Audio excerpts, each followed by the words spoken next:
자, 안녕하세요. 영화는 꺼다놓은 보리자루 마냥 갖다 놓고 제일 말하는 방송, 전문성과의 거리두기를 지향하는 방송, 소소한 지적 허용을 최고로 하는 방송, 스포일러가 별처럼 쏟아지는 방송, 어디 영점, 진행, 제작, 연출, 기타 등등을 맡고 있는 빌바오입니다. 오늘은 44번째 Everything Everywhere All At Once를 다루겠습니다. 오늘은 특별히 온라인으로 진행을 하는데 음향상의 문제가 좀 있을지도 모르겠어요. 그래서 뭐 음질이 다소 떨어질 수 있다 양해 부탁드리고요. 그 다음에 지금 서로 얼굴을 보고 하는 게 아니기 때문에 말이 겹칠 수도 있고 타이밍이 안 맞을 수도 있고 그렇습니다. 그래서 편집으로 최대한 살려보도록 하겠습니다. 자, 오늘은 게스트를 모셔서 진행하는데 제가 예전에 팟캐스트를 같이 했던 친한 형이자 영화에도 아주 관심이 많은 분입니다. 이디오님 소개하겠습니다. 인사해주세요.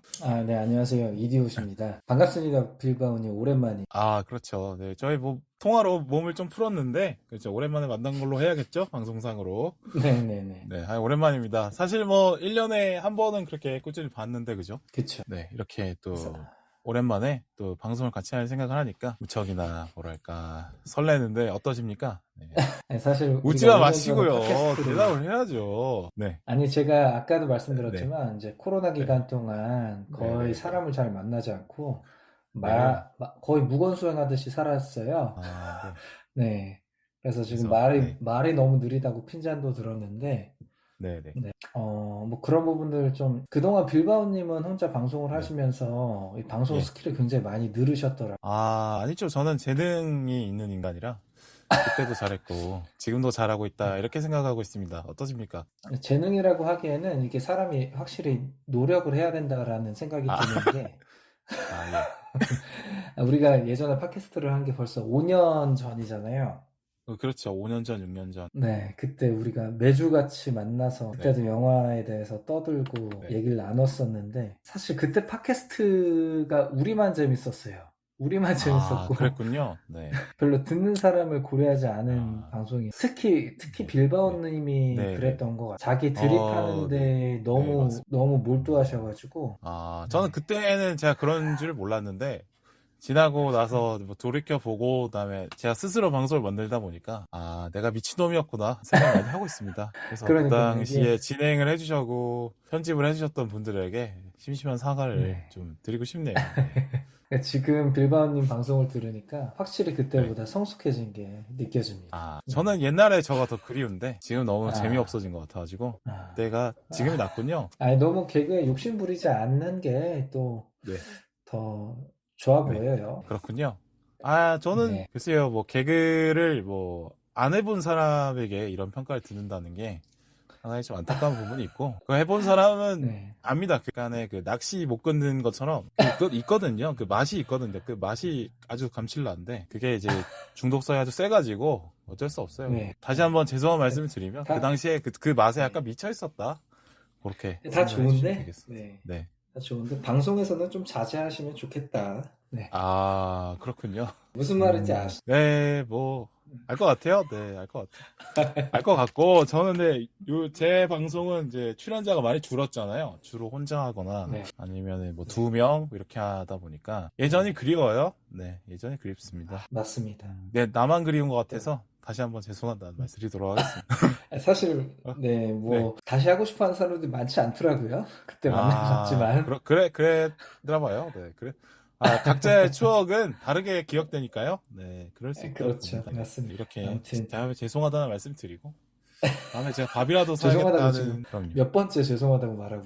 원래 이제 그렇게 진심이 아닐수록 여러 번 할 수.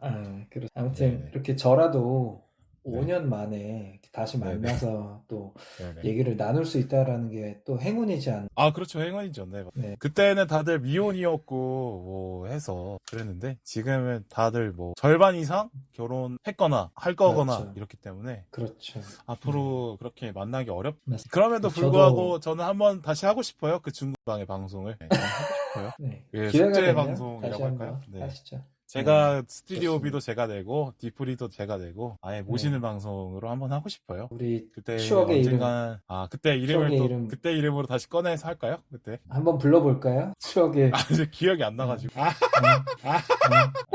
그 절이 뭐 좋아 그래요. 그 이름에 대해서는 아쉬움이 아직 있습니다.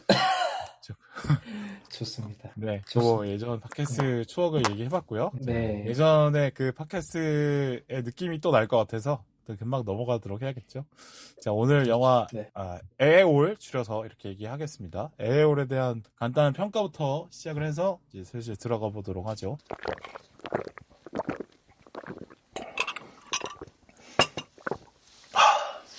네. 일단 저 먼저 말씀드리면 저는 이 영화 어지럽고 산만했다 평가하고 싶고 새로운 서사 전개 방법이라고 느껴지긴 했는데 근데 결국에는 메시지를 그 주인공의 대사로 한 것 같아서 그럴 거면 이렇게 이야기를 복잡하게 전개할 이유가 있었나? 는 생각이 들었어요. 왜냐하면 제가 메타버스, 멀티버스 별로 좋아하지도 않고 이번에도 이해를 100%잘 못한 것 같아가지고 그래서 좀 영화가 별로 그렇게 좋아 보이진 않았다. 네. 앞으로 이런데 뭐 메타버스, 멀티버스 이런 게 계속 나올 것 같아서 그에 대한 좀 이해력을 높여야 될 필요는 있겠다라는 생각을 했어요. 이디오님은 어떻게 보셨나요? 일단은 뭐 멀티버스라는 개념이 이 영화를 많이 멀티버스라는 개념을 갖고 이 영화를 많이들 설명하시는 것 같아요. 그런데 네. 제가 봤을 때는 사실 멀티버스라는 거는 어떤 뭐 이제 마블 영화에서 나오는 그런 뭐 개념을 좀 잘 활용하지 않았나 마케팅적으로 그렇게 보이고 네 멀티버스가 주가 된 영화는 아니었던 것 같고 삶에 대해서 어떻게 제 느낌입니다. 많은 사람들이 이 영화를 뭐 멀티버스에 치중해서 이해를 하고 있는 것 같은데 저는 그보다는 이 영화가 그냥 보편적인 삶에 대한 메시지를 전하고 있는 것 같아요. 그런데 그걸 전하는 방식이 되게 굉장히 독창적이었다고 생각하고 그 말씀하신 그런 멀티버스라는 개념 등을 이용해서 굉장히 독창적으로 어떤 보편적인 메시지를 전달했다라고 생각을 합니다. 끝인가요? 그래서 뭐 저도 이 영화를 굉장히 재밌게 봤지만 사실은 저희 아내가 더 영화를 재밌게 봤어요. 저는 저랑 아내랑 처음 봤는데 처음 봤을 때 저는 중간에 졸았고 아내는 끝까지 보고 나서 너무 감동을 받아서 울더라고. 그 모습을 보고 이 영화는 보통 영화가 아니구나. 울음을 자아내는 감동을 자아내는 영화가 흔치 않습니다. 이게 무슨 톤인지 모르겠는데 일단 알겠습니다. 네. 박수 쳤고요. 또 다 이제 본격적으로 영화 얘기해 보도록 하죠.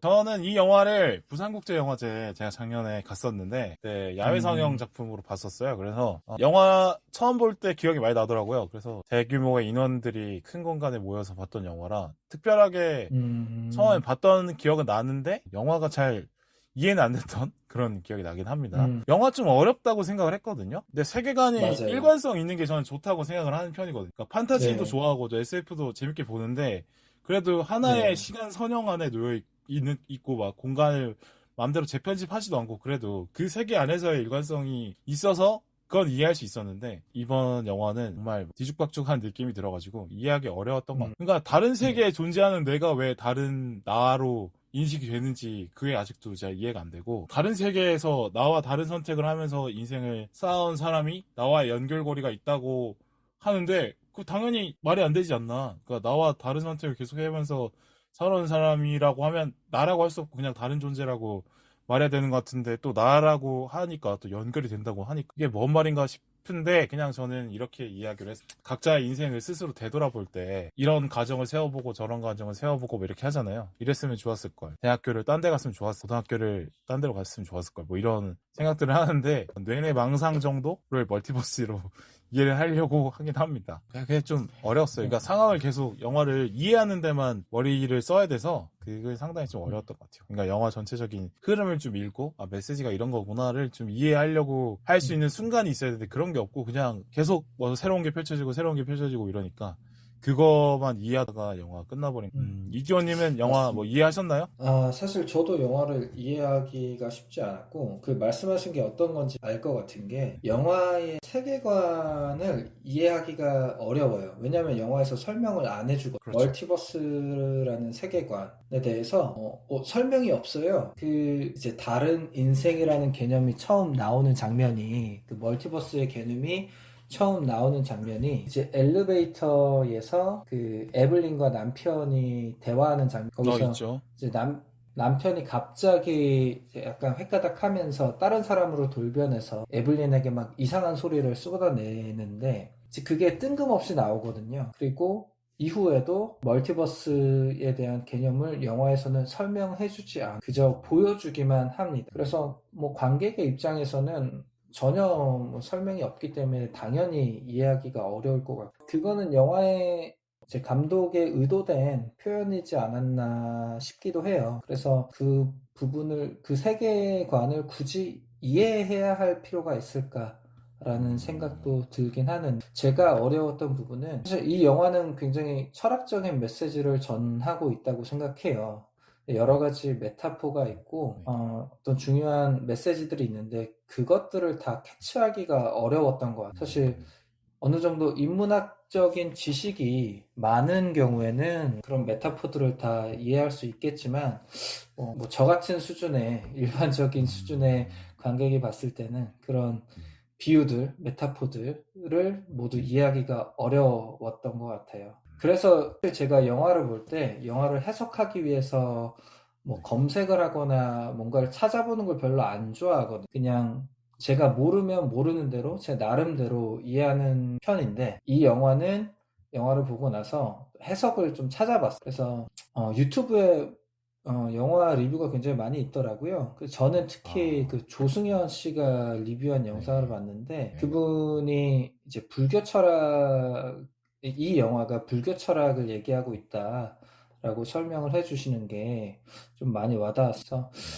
여러 가지 메타포가 나오지만 가장 중요한 게 검은색 베이글인 것 같은데요. 그 조승현 씨는 이 검은색 베이글을 허무주의라고 해석을 하더라고요. 그래서 이 허무주의, 뭐 니힐리즘이라고도 하는 그 허무주의가 영화에서 가장 중요한 메시지인 것 같은데 영화에서 나오는 인물 중에 에블린의 딸인 조이가 있죠. 조이는 그 삶의 굉장히 낙담하고 절망한 인물로 나오고 이 허무주의에 빠져있는 인물로 나와요. 그래서 검은색 베이글을 숭배하는 조브 투파키라는 인물이 곧 조이인 것으로 영화에서 나오는데 주인공인 에블린은 그런 조이를 구하려고 하죠. 그런데 에블린은 어떻게 자기 딸을 구해야 할지 몰라요. 방법을 모르고 계속 방황하는 모습이 나오는 그 에블린의 옆에서 에블린에게 항상 다정함을 보여줬던 남편도 등장합니다. 이제 결과적으로 에블린은 남편에게서 봤던 그 다정함이 허무주의에 빠진 자신의 딸을 구할 수 있는 길이다라는 것을 깨닫게 되죠.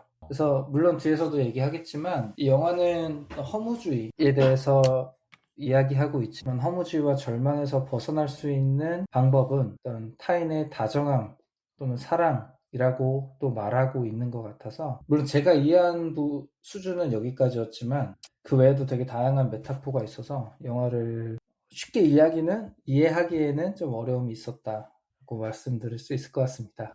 저는 그 이디언님 말씀 들어보니까 그런 것도 좀 있는 것 같아요. 그러니까 이블린이 뭔가 현실에 대해서 되게 집착하고 팍팍하지만 막 어떻게든 해보려고 하는 그런 스타일인데, 근데 남편은 약간 좀 허당스럽고 좀 편하게 생각하고 이런 쪽이잖아요. 네, 네. 그런 모습이 결국에는 사랑의 모습인 것 같고, 남편이 나를 그렇게 무조건적으로 사랑해 주듯이 나도 딸에게 그렇게 했어야 되는데 그러지 못한 거 아닐까라는 반성을 남편의 모습을 보면서 했던 건 아닐까, 뭐 이런 생각이 드네요. 설명을. 그러게요. 결과적으로. 에블린은 굉장히 계획적이죠. 그리고 네네. 목표가 뚜렷한 인물, 네. 남편과는 좀 상반된 인물로 그러니까 남편은 어떤 삶이 펼쳐지든 사랑하자, 우리의 삶을 또 받아들이자, 이런 메시지를 좀 하는 편이고, 이블린은 자기 인생을 계속 반추하면서 이랬으면 좋았을 텐데, 아니면 남편을 만나지 말았어야 되는데 다른 걸 했었어야 되는데, 이런 생각이 많은 사람이잖아요. 그죠? 근데 네. 결과적으로 그 남편의 삶의 태도를 받아들이는 게 정답이었던 걸로 좀 보이긴 해요. 그게 조이를 저도 끌어안는 그렇게, 방식으로 또 나오는 것. 저도 패러디도 그렇게 많이 생각합니다. 나오지 않았습니까? 패러디도 저는 화양 맞아요. 영화 패러디는 확실히 확인한 거. 다른 네. 패러디도 있었던 것 같아요. 뭐가 또 있었어요? 사실 그 패러디가 굉장히 많다는 건 있는데 네네. 뭘 패러디한 건지를 잘 모르겠더라고요. 아, 제가 네. 엄청난 시네필도 아니어서 이게 사실 그런 시네필들이 봤으면 그런 패러디들 때문에라도 영화가 더 재밌게 느껴졌겠다 싶었습니다. 근데 제가 그 정도의 영화적인 소양이 없어서 패러디들이 마냥 재밌게 느껴지진 않았던 것 같아요. 그것도 뭔가 영화를 이해하기에 어렵게 만드는 좀 요소가 됐던 것 같아요. 아니요, 다시 할게요. 자, 그래서 뭐 패러디도 많고 뭐 인문학적인 메시지도 많고 그래서 다소 산만하다는 평가가 많은 것 같아요. 저는 상당히 그거에 동의하는 편이고 글쎄요 뭐 그 우리가 지나간 삶을 돌아볼 때 물리적으로 가능한 걸 생각하지 않잖아요. 그냥 이랬으면 좋았겠다. 그때 공부를 더 했으면 좋았겠다. 아니면 그때 걔한테 고백을 하지 말았어야 됐다. 아니다. 하는 게 맞았다. 뭐 이런 걸 상상해 보는데 근데 이런 상상들이 대부분 그 주변에 있던 상황 조건들은 다 빼버리고 아쉬운 부분만 가져와서 이것만 탁 바꾸면 뭔가 바뀌지 않을까? 이런 상상들을 하는데 사실상 그게 불가능한 것 같아요. 그런 생각을 하고 그런 선택을 할 만한 이유가 있으니까 그렇게 했던 거니까. 근데 그게 네. 자기의 삶을 막 후회할 때 이랬으면 좋았을 걸 이라는 그 문장 하나를 아예 새로운 세계로 하나 만들어 버리는 어떤 그런 식의 세계가 아니라 상당히 좀 산만하다는 생각을 했어요. 맞아요. 저도 똑같이 느꼈고, 영화가 초반에는 너무 산만해서, 아까도 말씀드렸지만 영화를 보다가 중간에 자버렸어요. 근데 두 번째 볼 때는 이른 시간에 봐서 졸지 않고 봤던 것 같은데, 영화가 초반에 산만하기 때문에 어떤 분들은 이 초반에 영화를 몰입해서 보기가 어려울 수 있을 것 같은데, 근데 후반부에 가면 또 영화의 클라이막스로 가면서 굉장히 몰입감이 있거든요. 저는 후반에는 굉장히 재밌게 봤었고, 특히 그 주인공 에블린과 조이의 어떤 격동하는 감정들이 물론 이 두 배우의 연기에서도 드러나지만 연출적으로도 굉장히 잘 드러나서 영화를 이제 후반부에는 굉장히 특히 이제 제가 제일 재밌게 봤던 장면은 후반부에 에블린 베이글로 빠져들어가는 조이를 구하는 장면이 나오고 어떤 장면인지 아시죠? 네, 기억나죠. 네. 죽을 뻔했던 에블린이 다시 살아나서 남편 때문에 각성을 하잖아요. 그래서 조이를 구하러 가는데 그 앞에 이제 막 악당들이 나오잖아요. 네. 그 악당들을 하나씩 물리치면서 조이를 구하러 가는 그 장면이 그 각성한 에블린의 모습이 어떤 이 사랑이라는 메시지를 굉장히 창의적으로 표현한 것 같아요. 에블린의 그 사랑. 그래서 그 부분은 굉장히 재밌게. 그러니까 산만한 것도 맞지만 후반에는 확실히 그 클라이막스로 가는 쪽에서는 분명히 몰입감이 충분히 있었다라고 말씀해 주신 것 같아요. 네, 잘 정리해 그렇습니다. 주셨네요. 그렇습니다. 바로 이어서 우리 그 영화에서 주로 나왔던 대사 중에 인상적인 대사 중에 하나인데 삶은 우리 선택의 총합이다 이런 대사가 나오잖아요. 그런 대사에 대해서 어떻게 생각하십니까? 네, 저부터 얘기할까요? 네, 그렇게 해주세요. 저는 그 말에 동의하는 편이고 이거 뭐 제가 대본에 써놓은 얘기긴 한데 제가 예전에 대학교 다닐 때 크리티컬 정처라는 개념을 전공 수업에서 배운 적이 있적인 표현인데 크리티컬 정처 그 역사를 바꾼 중요한 순간을 말하는 거. 제가 이걸 공부하면서 되게 20대임에도 불구하고 제 삶에도 그랬던 순간들이 있었던 것 같은 거예요. 그 어떤 순간들마다 제가 선택한 것들이 제 인생을 크게 바꿔놓은 것 같아서 지금 영화에서 말한 것처럼 그 지금의 삶은 그 선택들의 총합이다 라는 거에 굉장히 공감을 했습니다. 그래서 사실 그 순간마다 제가 다른 선택을 했다고 하면 제 인생도 굉장히 달라졌을 거라고 항상 생각하면서 살았거든요. 그래서 지금 이제 30대를 살면서도 이전에 다른 선택을 했더라면 지금의 나는 전혀 다른 사람이 됐겠다 생각을 하고 있었고 또 때마침 이 영화를 보면서 그런 생각들에 더 확신을 갖게 됐던 것 같아요. 그래서 한편으로는 이제 에블린의 남편이 이런 얘기를 하는 것 같은데 어떤 멀티버스에서도 그때 당신이 다른 선택을 했더라도 그때 내가 다른 선택을 했더라도 우리는 만났을 거야 라고 말하잖아요. 근데 그 말에는 사실 그래서 우리가 다른 선택을 하면 다른 인연을 만날 수밖에 없다고 생각을 하거든요. 자, 아니 이 그래야지 부분은 선택의 의미가 있지. 다른 선택을 한 것들의 의미가 있죠. 그죠? 선택을 다 다르게 했는데도 결국엔 만난 인연이라고 하면 그러면은 그 앞에 있던 선택들이 의미가 없다는 걸 다시 또 역설적으로 말해주기도 하니까 그쵸? 말이 네, 안 되는 그 말이죠. 말도 맞죠. 남편의 말에. 네. 그래서 그런 대사를 보면서 오히려 이게 영화기 때문에 에어리라는 게 영화기 때문에 저런 대사가 가능한 것 같아요. 사실 뭐 진짜 실제 삶에서 우리가 멀티버스라는 거는 없잖아요. 우리가 없죠. 다른 세상의 삶을 동시에 살고 있지는 않으니까 그 부분을 좀 생각해 보면 영화가 던지는 이 질문, 내가 그때 다른 선택을 했다면 이라는 질문은 영화에서나 가능한 질문이 아닐까라는 생각도 드는 거예요. 현실에서는 사실 그게 그런 질문에 의미가 없잖아요. 이미 돌이킬 수가 시간을 없어서. 되돌려 갈 수 없죠. 그렇죠. 그렇죠. 우리는 시간을 되돌려 갈 수도 없고, 다른 세계에서 다른 삶을 살 수도 없으니까, 그때 다른 선택을 했다면이라는 질문, 의심, 이런 것들을 어쩌면 너무나 영화적이고, 비현실적인 좀 의심일 수 있겠다, 생각일 수 있겠다라는 생각도 들었습니다. 맞아요. 저도 공감하고, 다른 선택을 했다면 이런 생각들이 사실 자존감 파먹기 딱 좋은 생각들이 이랬으면 좋았어요. 생각은 사실 빨리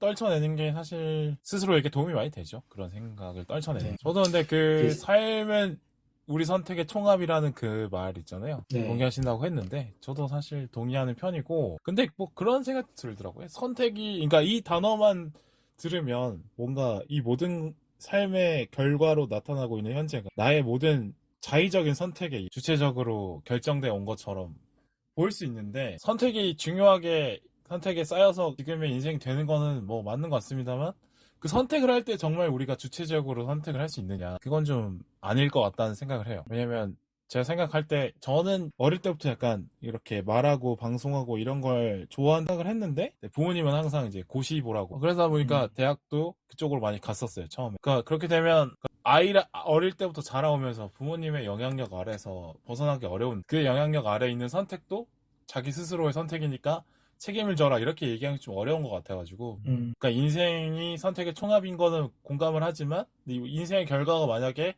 잘 된다고 해서 본인이 특별해서 잘 된 것도 아니라고 생각해야 되는 거. 만약에 인생이 지금 본인에게 마음에 안 든다, 잘 못 되는 것 같다라고 생각을 해서 그 원인이 내가 선택을 잘못해서, 내가 부족해서라고 연결짓는 생각은 좀 위험하지 않을까?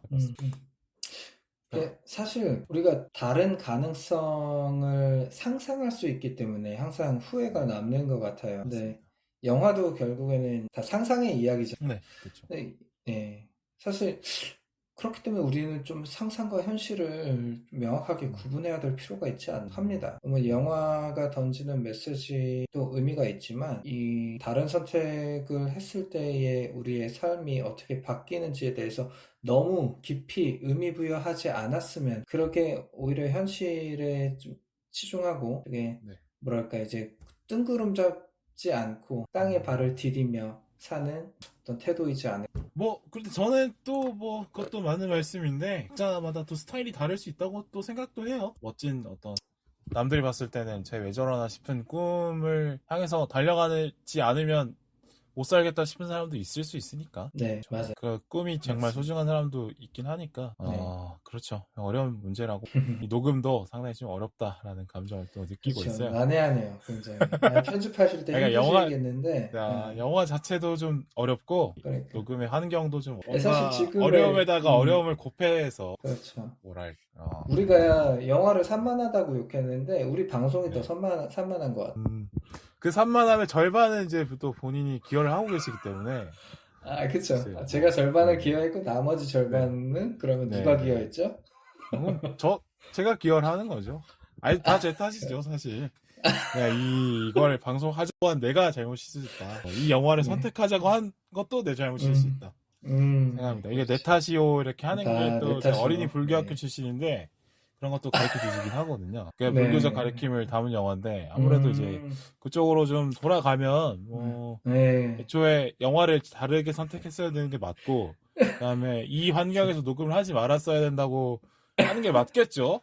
근데 이런 선택이 그쵸. 지금 이 영화의 메시지를 우리가 받아들였다고 하면, 그렇죠. 이런 고민을 하지 않는 게 좋다는 건 아닙니까? 그렇죠. 그래서 지금 상황에서 최선을 다하는 게 에어홀에서 배운 거 아닙니까? 맞습니다. 허무주의에 빠지지 맞습니까? 말자. 네. 허무주의에 베이글에 빠지지 말자. 네네. 그렇죠. 이 영화의 메시지에 대해서 한번 다시 얘기를 해보도록 하죠. 저는 이 영화의 그 메시지가 허무하게 세상을 바라보면 이런 결국엔 끝도 없다. 너무 이제 자신을 고통으로만 집어넣는 생각일 수밖에 없다. 모든 것이 허무하기만 하면. 그리고 그 주변도 힘들게 만든다. 라고 얘기를 한 것 같고, 모두 사랑으로 좀 껴안자? 이런 어떻게 보면 상당히 많이 반복이 되는 메시지이기 때문에 좀 허망하긴 한데, 그게 결국엔 정답이구나를 또 깨닫는 그런 것 같아요. 영화를 통해서. 깨닫습니다. 네. 저도 마찬가지로 이해를 했고, 선생님? 영화에서 네. 마우스 휠을 지금 1분 동안 지금 몇 번에 돌려! 마우스 휠 소리 들어가요? 다 들어가죠, 선생님. 다 들어가요? 네. 몇 번에 돌려! 몇 번에 돌려! 몇 번에 돌려!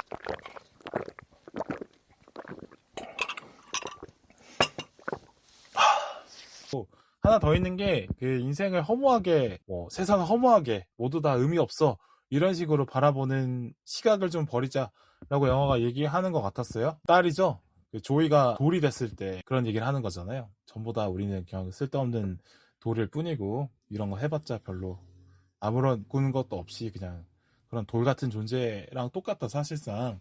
그런 얘기를 하지만, 결과적으로, 에블린이 사랑으로 그 허무주의에 빠져있는 조이를 구해내면서 영화가 끝나는데, 사실상 메시지는 좀 사실 뻔하죠. 사랑을 하자, 이런 얘기는 많이 하잖아요. 그런데 그게 정말 이거 말고는 답이 없긴 하구나 하는 생각을 또 하긴 했어요. 이 세상의 많은 문제들이 서로를 사랑하는 마음으로 바라보면 해답에 좀 빨리 가까워지는 건 있긴 하잖아요. 우리가 서로 갈등이 있을 때 큰 갈등이 아닌데도 서로가 서로를 이해할 마음이 전혀 없으면 말도 안 되는 거 가지고도 오래 싸우고 길게 싸우고 사이가 완전히 틀릴 수. 만약에 사이가 좋다고 하면 아무리 큰 문제도 이렇게 넘어설 사랑이 결국엔 뻔하지만 모든 것이 정답일 수는 있겠다 생각을 했습니다. 네, 저도 똑같이 이해를 했고요. 그러니까 영화가 말하고자 하는 거는 그런 허무주의 또는 절망을 극복할 수 있는 것은 사랑이다라고 말하는 것 같아요.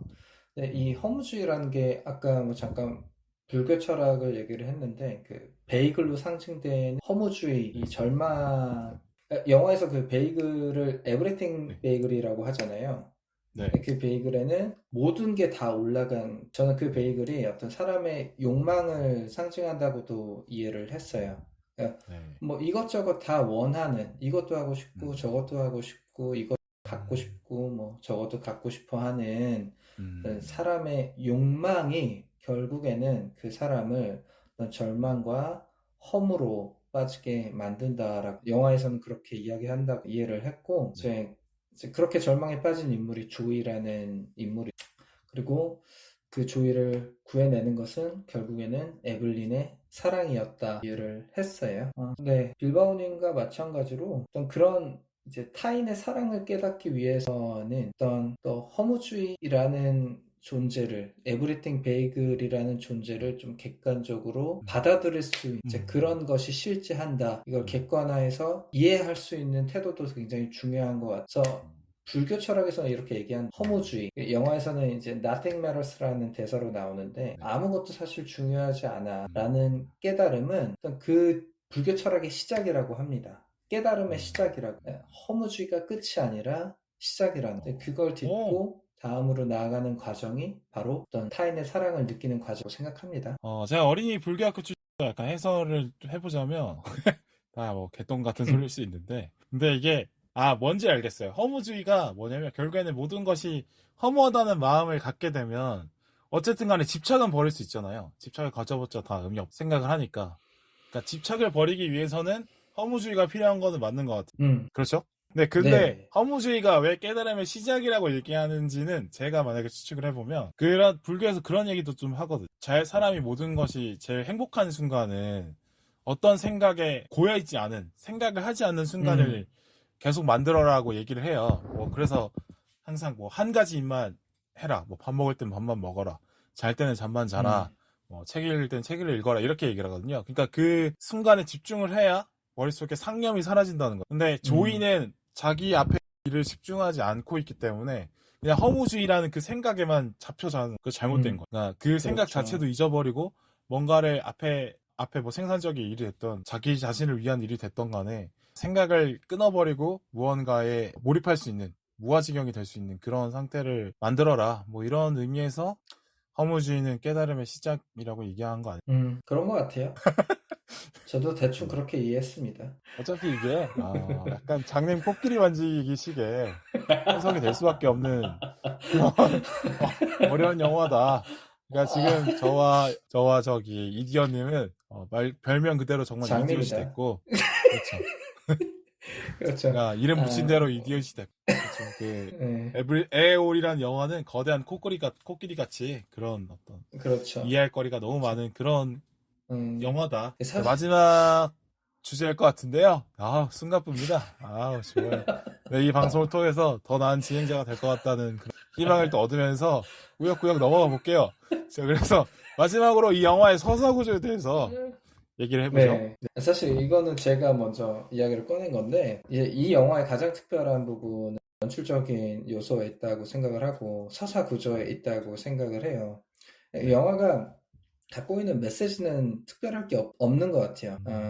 이 영화가 전달하는 메시지, 가족애라든지, 사랑이라든지, 연대, 타인에 대한 이해, 사실 이런 것들은 다른 영화에서도 많이 볼 수 있었던 것들인데, 이 영화가 특별한 건 그런 메시지들을 표현하는 스타일에 있었다고 생각을 하고, 또한 어떤 서사의 구조, 내러티브의 독창성에 있다고 생각을 합니다. 그런데 비단 이 영화뿐만 아니라 최근에 나오는 영화들이 굉장히 서사적으로 어떤 독특함, 독창성을 가지려고 노력하는 것 같아요.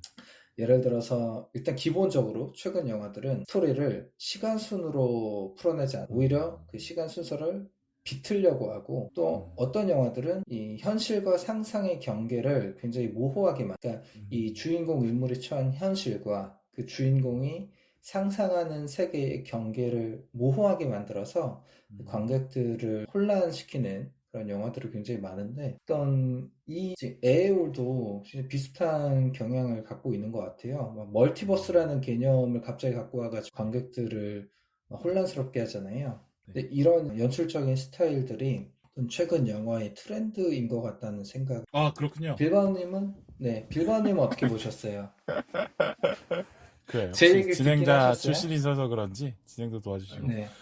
저는 제 얘기를 안 이게 들으신 것 같은데? 네네네. 들었어요. 듣고 있었어요. 다 듣고 있었죠. 네. 여기까지 네네. 다 하는구나를 알고 있습니다. 아. 알고 있었고. 저는 네. 이 얘기를 들으면서 놀란 감독의 영화가 계속 생각이 났어요. 비슷하지 않습니까? 그런 어떤 시간 재배치하고 시간을 갖고 놀고 이런 것들이 놀란 영화가 많이 생각이 났어요. 어떻게 생각하세요?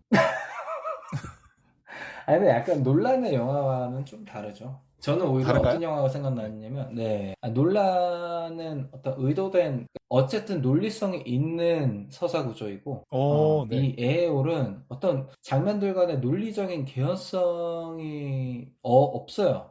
없는 장면들이 굉장히 많아요. 근데 그게 비단 에어올뿐만 아니라 최근 다른 영화들에서도 그런 모습들이 보였다는 거고, 저는 오히려 어떤 영화가 생각나냐면 프랑스 영화 중에 이건 예술 영화예요.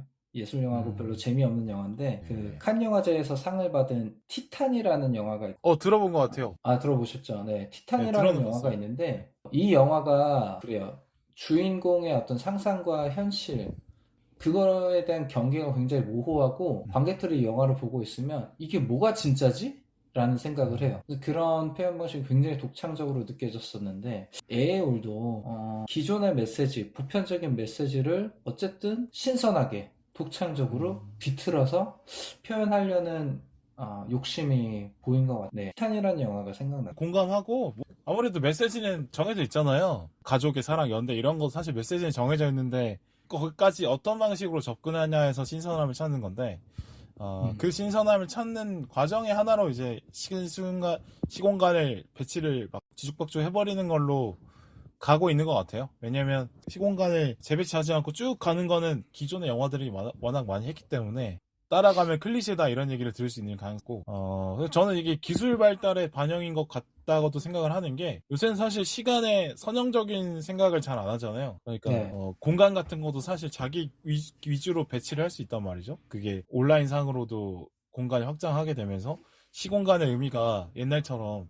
시간대가 하나로만 흐르는 것에 생각을 그렇게 할 필요도 없고 하나의 공간에 머무른다는 생각을 굳이 할 필요도 없이 가상현실도 있고 뭐 온라인 세계도 있고 하다 보니까 꼭 옛날처럼 그렇게 하나의 시간대로 모든 것을 생각할 필요가 없어져서 그거의 반영인 것 같다고 생각을 했어요. 그러니까 또 공간도 그렇게 설명을 할 수 있을 것 같은데 예전에는 왜 걸어 다니고 버스를 타고 다니고 이러다 보면 중간에 뭐 스마트폰을 들고 있거나 이러지 않기 때문에 내가 어디를 지나고 있는지를 인식하면서 항상 움직였잖아요. 예전에는. 근데 요즘에는 다들 뭐 스마트폰을 쓰거나 아니면 직접 운전을 한다 그래도 내비게이션 쓰고 하기 때문에 내가 직접 어느 위치에 지금 서 있고 어디를 향해 가고 있는지는 잘 모르고 목적지까지의 남은 그 시간과 거리 정도만 나와있지. 내가 정확하게 어느 공간에서 어느 위치에서 이동했고 여길 거쳐서 이동했고 여길 거쳐서 또 어딜 가고 있고 이런 걸 몰라도 이동을 할 수 있단 말이야.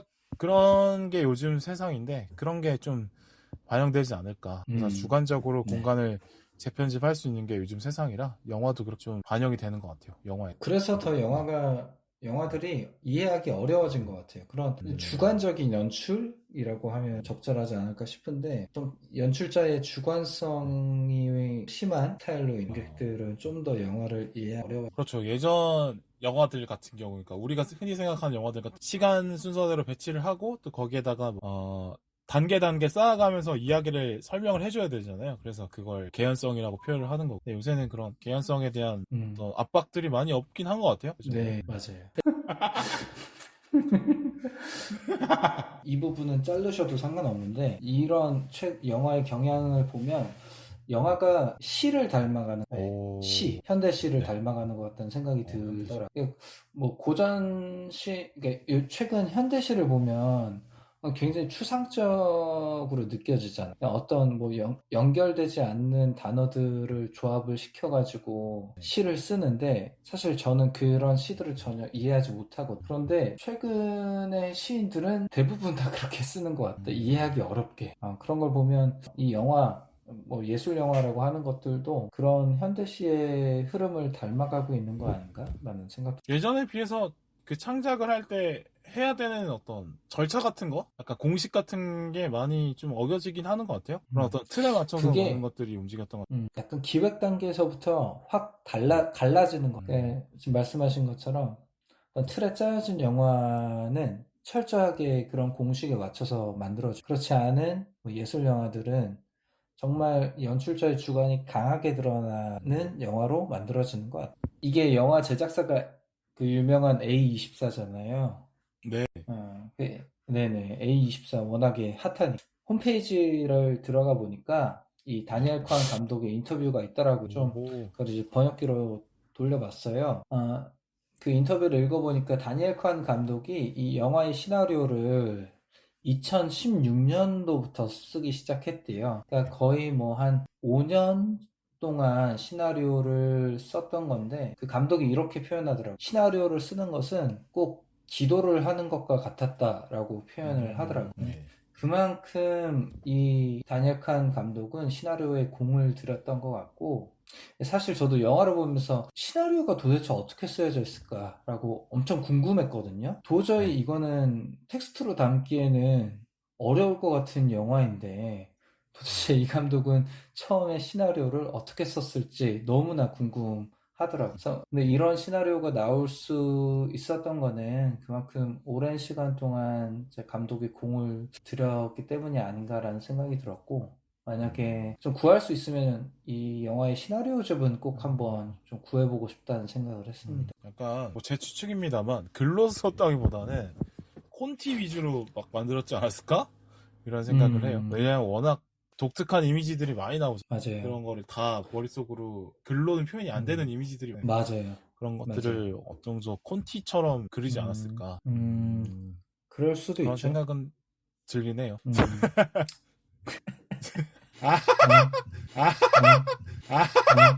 하나 더 얘기하면 A24가 최근에 그 이 에어올에 나왔던 소품들을 경매에 붙였어요. 그 A24 홈페이지 가시면 경매하실 수 있는데 이 영화가 나름대로 팬덤이 있잖아요. 좋아하는 사람은 엄청 있죠. 좋아하잖아요. 예. 그러니까 약간 저도 그 기사를 보고 이거 나도 경매 한번 해볼까? 갖고 싶을 정도로 그 재밌는 소품들이 또 많이 나오니까 좀 뭔가 욕심이 나더라고. 저는 근데 에어올의 열풍도 있고 헤어질 결심의 열풍이 약간 비슷하게 느껴지긴 했거든요. 그러니까 둘 다 영화가 한 큐에 이해하기에는 조금 어려운 부분이 있잖아요. 영화가 네. 지적 허영을 좀 건드리는 부분이 있어요. 그러니까 에어올이나 헤어질 결심을 내가 재밌게 봤다고 하면 나의 가치도 올라가는 것 같은 그런 무슨 말인지 아시죠? 그러니까 그런 것도 내가 있죠. 해운대나 칠번방의 섬을 그렇지. 재밌게 봤다고 하면 왠지 좀 짜치는 것 같은데 그렇지, 나는 그렇지. 에어올이나 해결 재밌다고 하면 약간 그 사람이 좀 오 대단한데 이렇게 보이는 그런 효과가 좀 있는 것 같긴 해요. 네. 그러니까 그렇죠. 이해가 충분히 안 됐는데도 불구하고 그냥 이해가 되는 것처럼 행동하는 분들도 있을 것 같다. 그렇죠. 그리고 나 사실 에어올의 이제 팬이요라고 외치면 스스로가 빛날 것 같아서 그런 걸 좀 더 하시는 그렇죠. 분들도 있을 거라고 그렇죠. 생각합니다. 왜냐하면 영화 자체가 그렇게 쉽지만은 않기 때문에 이런 의심도 사실 가능해요. 사실 우리는 그런 분들을 네. 타겟으로 해서 지금 방송을 해야 되는 아, 그런가요? 않나요? 그럼 방송 타겟은 제가 정할게요. 뭐 제가 근데 알아서 하는 거죠. 근데 그런 면에서 그 제가 A24라는 제작사에 대해서 좀 더 공부를 하고 싶은 게 이 영화사도 하나의 브랜드가 됐어요. 좀 빌바오님이 말씀하신 것처럼 어떤 사람들의 지적 허영심을 충족시킬 수 있는 브랜드가 됐다고 생각하거든요. 그런 면에서 굉장히 사업적인 수완이 좋다 느껴져서. 근데 그게 또 의미가 있는 말이기도 한 게 영화 자체가 이제 OTT 시대에 들어오면서 좀 더 고급화 이런 걸 좀 해야 되잖아요. 타겟을 좀 더 좁혀서 그 사람들에게 확실한 수익을 창출하는 맞아요. 방법으로 좀 전략을 수정해야 되는데 근데 여러 가지 영화의 매니아층 중에 지적 허영 매니아들도 있으니까 그러니까 그런 그쪽을 사람들은 주로 좀 A24 그러면 좋아하는. A24 막 찬양하는 사람들도 있잖아요. 그런 사람들도 있어요. A24에서 야 이거 나와. A24에서 이거 나왔어. 그렇게. 네. 발음 좀 치시네요. 네. 네, 그렇죠. 그럼 이런 영화에 대한 건 어떻게 생각하십니까? 이디언님은. 이런 영화 좋아하십니까? 안 좋아하십니까? 저는 사실 이런 영화를 좋아했었죠. 저도 아, 이런 영화를 보면서 저의 지적 허영심을 음, 충족시켰고, 나름대로 자부심을 가졌던 사람인데, 최근에는 잘 모르겠어요. 저는 요새는 많이 보는 영화가 액션 영화, 복수 영화, 이런 거 많이. 제가 5년 전에 제가 철이 없었다라고 이렇게 얘기를 했었는데, 네, 5년 네. 전에 이디언님도 제가 생각을 해보니까, 그때 한 5년 전에 제가 개그에 미쳐 있었던 것처럼, 그때 네. 5년 전에 이디언님도 약간 이런 지적 허영에 미쳐 있었던 맞아요. 기억이 나는 것 같은데, 얼핏 해서. 맞아요. 그러지 않았습니까? 그랬던 것 같습니다. 그랬던 것 네, 같습니다. 네. 그래요. 저도 철이 없었으면, 당신도 철이 없었다. 아, 그렇게 정리해도 될까요? 그렇죠. 아유, 네, 그럼요. 우리 많이 성숙했어요, 그동안. 그래. 방송은 그렇습니다. 후퇴한 것 같은데. 네.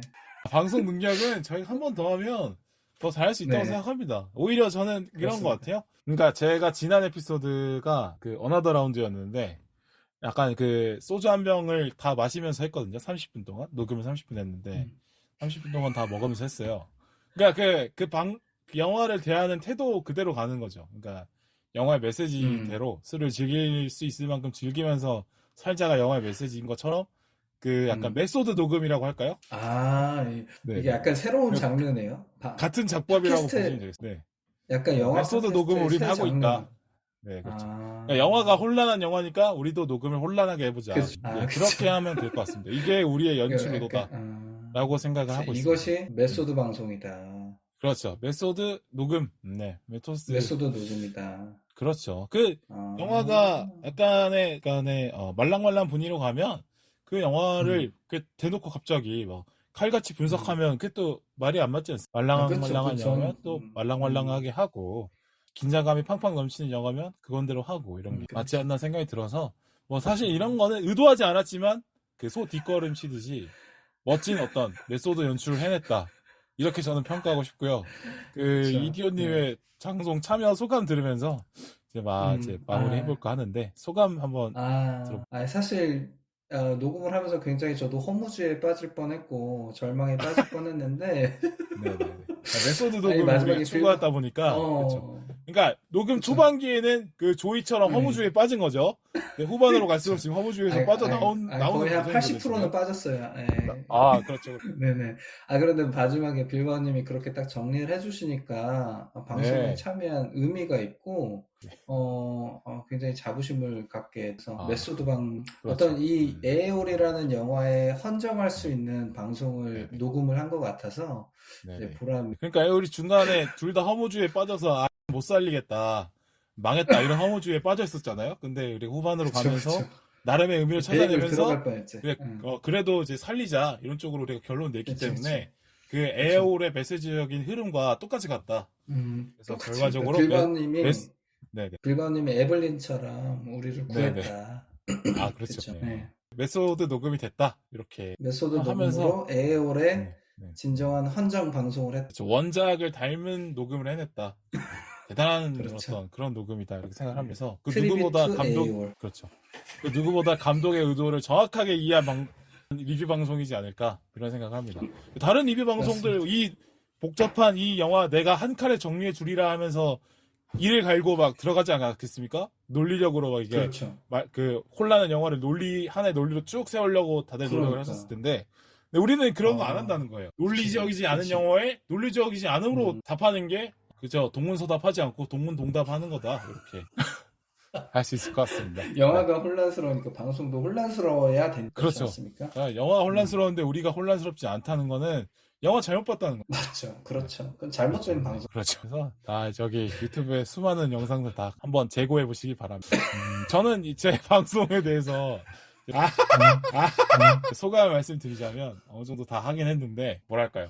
너무 아쉬웠어요. 그러니까 우리 이디언님이 그렇다고 해서 이 정도로 방송을 못하는 사람은 아니었는데 5년간의 공백이 크긴 크다 라는 생각을 좀 하면서 코로나가 있었잖아요. 안타까움을 많이 느꼈고 코로나가 많은 걸 망쳤습니다. 네. 맞아요. 코로나 때문에 네. 포스트 코로나예요 코로나? 지금. 네, 그럼요. 제가 봤을 때는 그 이디언님의 방송 실력에는 아직 코로나가 끝나지 않은 것 같은데 언젠가는 조만간에 그 이디언님의 방송 실력에 코로나가 종식해서 이따금씩 이렇게 하시는 거 어떠세요? 괜찮은 것 같은데요? 저는 좋아요. 네. 오늘 이제 액땜했다고 생각하고 어느 정도 이렇게 잘 티키타카가 편집해주시고 아니요 티키타카가 살아날 수 있다고 봅니다. 저는 어떻게 가능성이 있다고 생각합니다. 네. 그래서 저는 이제 한 달에 한 번 정도 이렇게 온라인으로 하는 거 어떠신지. 좋습니다. 이게 저희가 지금 1시간 동안 입을 털고 있는데 그냥 주말 밤에 이렇게 전화로 입을 터는 것도 재밌기도 하고 뭐 앞으로 종종 하면 좋을 것 같습니다. 그럼요. 1시간만 더 하면은 거의 뭐 사랑을 고백할 것 같은 그런 느낌이에요. 네, 제 코로나가 다 나을 것 같아요. 그래 이렇게 점점 이제 그 녹음 끝이 되니까 이제 이렇게 멘트가 서로 받아주지 않습니까? 이런 걸 이제 그렇죠. 우리가 희망을 발견했다 이렇게 보면 되겠습니다. 그냥 5년 전에 그래도 생각보다 우리 호흡이 나쁘지 않았어요, 그죠? 네. 그렇죠. 네. 아마 그랬을 겁니다. 잘 기억은 안 나는데. 네. 아니죠. 우리 뭐 그때 뭐 이마 드립 치면서 이마 드립 치면서 웃었던 기억이 나는데 그때로 우리 다시 돌아갈 수 있을 겁니다. 아니요, 다시 할. 그래 어쨌든 이렇게 얼레벌레 녹음을 마쳐보도록 하겠습니다. 감사합니다. 고생하셨습니다. 네, 감사합니다.